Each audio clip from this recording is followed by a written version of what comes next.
আমরা এখন মেইল নিয়ে নিচ্ছি। মেইলটি পেয়েছেন ফারজ মোহাম্মদপুর থেকে। I'm very confused regarding performance of salah.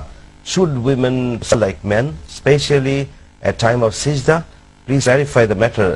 I have heard that as per hadith there is no difference in performance of salah of men and women. In Hanafi mazhab, is there any such reference? What should we follow? Doctor Manzoor Elahi, নামাজের ক্ষেত্রে মহিলা এবং পুরুষদের নামাজের পদ্ধতিগত কোনো পার্থক্য আছে কিনা, এটি হচ্ছে আমাদের দর্শকের প্রশ্ন, বিশেষ করে সিজদার ক্ষেত্রে।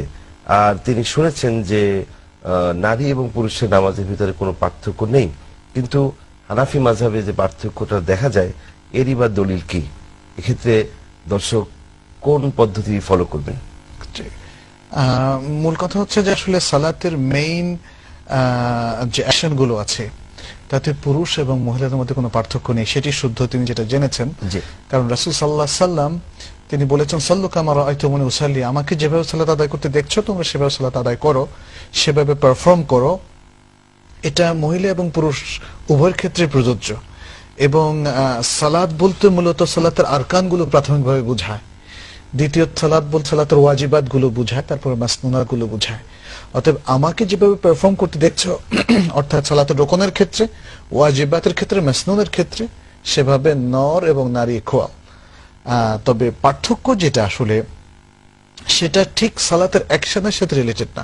যেমন কতটুকু শরীর ঢাকতে হবে, অথবা নারীরা কোন জায়গায় সালাত আদায় করবে, তাদের জন্য কোন জায়গায় পড়াটা বেশি উত্তম, অথবা নারীরা যদি কখনো ইমাম হিসাবে দাঁড়ায় তাদের নিজেদের মধ্যে, মেয়েদের মধ্যে, তাহলে তাদের ইমাম আলাদাভাবে পুরুষের মতো দাঁড়াবে না, মেয়েদের মাঝখানে দাঁড়াবে। এরকম কিছু পার্থক্য আছে, অবস্থা পরিস্থিতিগত পার্থক্য রয়েছে। কিন্তু যেমন রুকুর পারফরমেন্স, সিজদার পারফরমেন্স, কিয়াম এবং বসার পারফরমেন্স, হাত রাখার পারফরমেন্স, এগুলো সবই কিন্তু সেম অ্যাকশন, পুরুষ এবং নারীর মধ্যে কোনো পার্থক্য নেই। হানাফি মাযহাবে যে পদ্ধতিটি রয়েছে এই পদ্ধতিটি কিভাবে এলো, এটি একটি প্রশ্ন। আর যারা এই পদ্ধতিকে সমর্থন করেন তারা বলেন যে পুরুষদের নামাজের আদায়ের যে পদ্ধতি সেই পদ্ধতি থেকে নারীদের নামাজের পদ্ধতি আলাদা হওয়ার পেছনে যুক্তি হচ্ছে যে এটি নারীদের জন্য আরো শালীন পদ্ধতি। এ বিষয়ে কি মন্তব্য আপনি প্রথম হচ্ছে যে আমি একজন বিশিষ্ট ব্যক্তির বই পড়েছি যেখানে তিনি নারী পুরুষের সালাতের পার্থক্য হানাফি মাযহাবের আলোকে লিখেছেন, উদ্ধৃত করেছেন। সেখানে তিনি দু একটা আসার এবং আলেমদের, আগের কিছু আলেমদের বক্তব্য তিনি নিয়ে এসছেন। কিন্তু সুন্নাহর বক্তব্যের, স্পষ্ট বক্তব্যের সামনে এই আসারগুলো এবং এই বিশিষ্ট আলেমদের বক্তব্যগুলো কিন্তু আসলে টিকে থাকার কথা নয়। সুন্নাহর বক্তব্য এখানে খুবই লুসিড, ক্লিয়ার, যে সেখানে কোনো কনফিউশন নেই।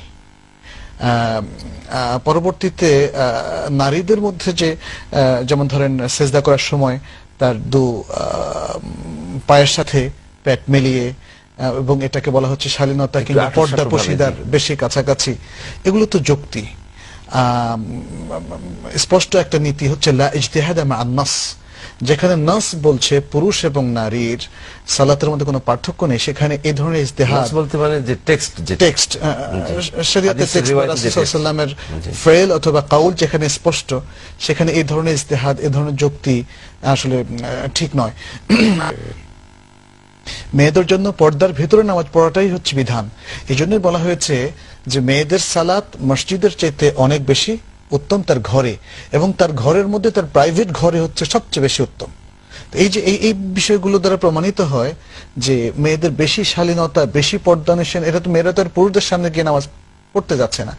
যদি পড়তে যায় সেখানে পর্দার ব্যবস্থা থাকা উচিত, এবং সেখানে ইসলামের বিধান হচ্ছে মেয়েদের জন্য আলাদা সেপারেট রুম রাখা। আপনি কি এটি বলতে যাচ্ছেন যে হানাফি মাযহাবে নারীদের নামাজের যে পদ্ধতিটি বর্ণনা করা হয়েছে এবং আমাদের এই উপমহাদেশে নারীরা যে পদ্ধতি নামাজ আদায় করেন, এটি কি রাসূল করিম সাল্লাল্লাহু আলাইহি ওয়াসাল্লামের বর্ণিত পদ্ধতি নয়? ম্যাক্সিমাম তো ঠিকই আছে, শুধু সেজদার ক্ষেত্রে যেভাবে করা হয় সেটি উলামাদের বক্তব্য নির্ভর, কোন কোন উলামাদের, এবং দু একটি আসার তার পক্ষে আছে যেটি প্রকাশ্য সুন্নাহর খেলাফ। অতএব আমাদের প্রকাশ্য সুন্নাহর আমলের দিকে ফিরে যাওয়া উচিত। এবং মদিনায় আমরা যেটা দেখছি, যেহেতু মদিনার যে নারীরা এখনো পর্দানসীন এবং আলেম নারী, তারা কিন্তু সেই ট্র্যাডিশনটা ধরে রেখেছেন রাসূল সাল্লাল্লাহু আলাইহি সাল্লামের আগ থেকে। যে জন্য ইমাম মালিক রাহমাহুল্লাহ আমাদু আহলিল মদিনাকে একটা এভিডেন্স হিসেবে তিনি দেখেন। সেখানেও দেখেছি যেমন আমাদের আত্মীয় স্বজন বা আরো যারা নামাজ পড়েছে আরব পর্দানসীন